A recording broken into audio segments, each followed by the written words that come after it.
OG Anunoby of my beloved Knicks unfortunately went down yesterday with what they are saying is a right foot strain injury when playing against the Lakers on February 1st, 2025.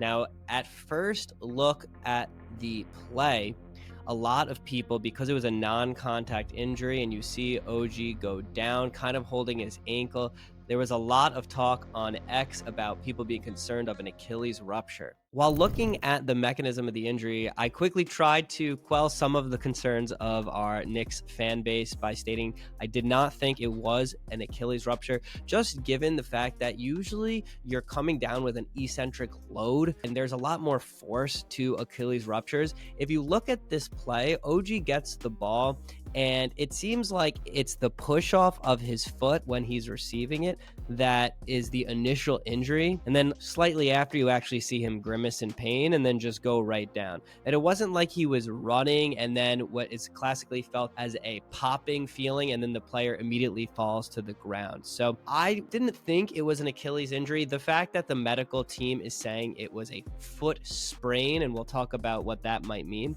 makes me more reassured that it's not a career ending Achilles rupture. However, that doesn't mean that the foot you can't have severe injuries. So my biggest concern, it would be for a Liz Frank injury.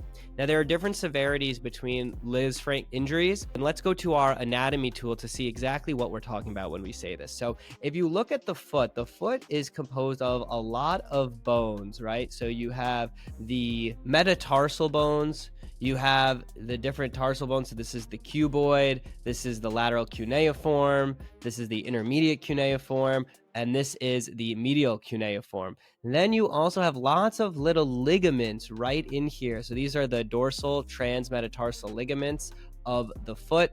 And this area, any part of this area, there could be ligament tears or even fractures, and that's what's going to be known as a Liz Frank injury. So it could vary.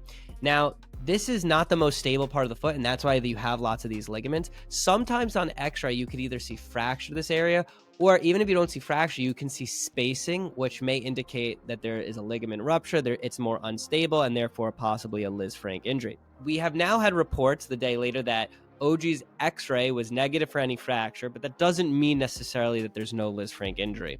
So most likely he's going to get an MRI. Sometimes you may wait and be a little bit more conservative. Given the fact that he is an NBA professional athlete, I would be surprised if he doesn't undergo the MRI of the foot. And if there is no instability, then we could be talking about conservative management, maybe 6 weeks or less for OG to get back. If there is instability and he needs surgery, now we're talking it could be the end of his season. I am hopeful that is not the case. I'm hopeful that it is not an Achilles injury, but we will have to wait and see. The Knicks front office and medical staff are notorious for not revealing information, which honestly is a good thing to protect their players, but not the best from the fans' point of view. So we'll keep following this story. Let me know if you have any questions about any of the medical aspects of these types of injuries, and let's go Knicks.